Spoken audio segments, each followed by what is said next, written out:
Yoga has led me to this very empowered place of understanding where life no longer is happening to me, but through me, of me, and for me.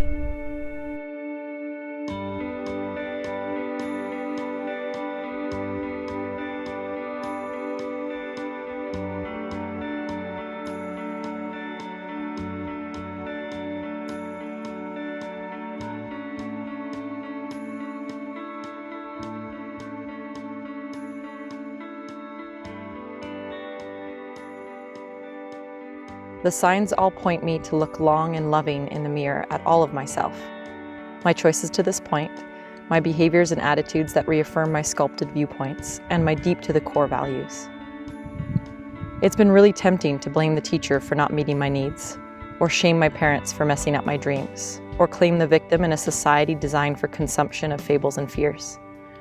All of that is as real as my denial. None of it is true to my capacity to grow from challenge, take full responsibility for my identification and participation in my ego's fabrications, and most importantly, my ability to forgive and forge forward in love leading from my whole soul-inspired human heart. When I tripped and fell, I wasn't fully paying attention. When I flailed and failed, I needed more practice. When I lost and hurt, I redefined my perspective. When I succeeded and conquered, I embraced what's next. We aren't arriving somewhere in our quest to achieve another goal, succeed at another pose, and believe in somebody else's dogma. Because the whole point of this life adventure is to experience all of it, and hopefully get to the constant expression of what gives us our unique purpose and meaning on this planet. You do not do anyone any favors by morphing into their mold, or hating on their unfolding, or hiding behind the endless distractions and relentless procrastinations. You are here to share your light that is distinct to your very DNA, expressing either your thoughts out of control, or instead your soul rising to meet valiantly its reign.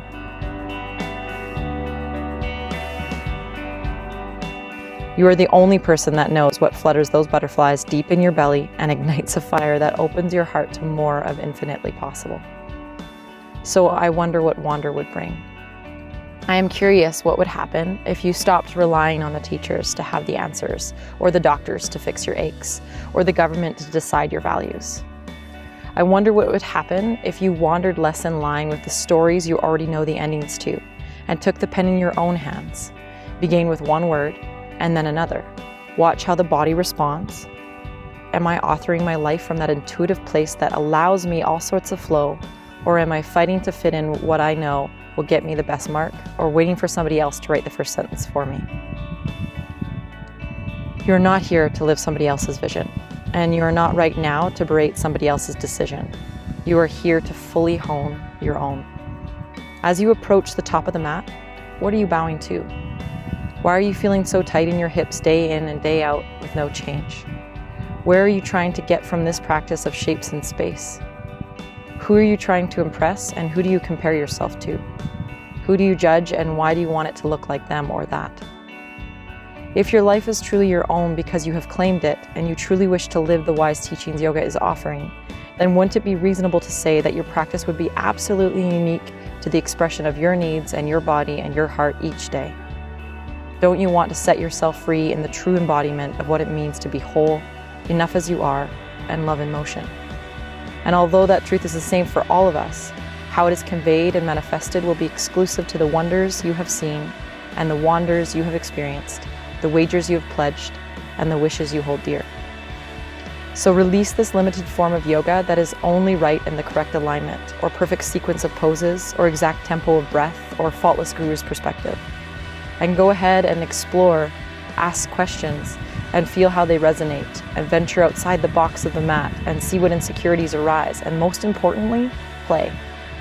Splash in the waters of your body in a way that liberates you from your constructs, like the magnificent sandcastle you weren't persuaded or paid to build, being washed up by the tide, confirming it's time to let go and dive on in.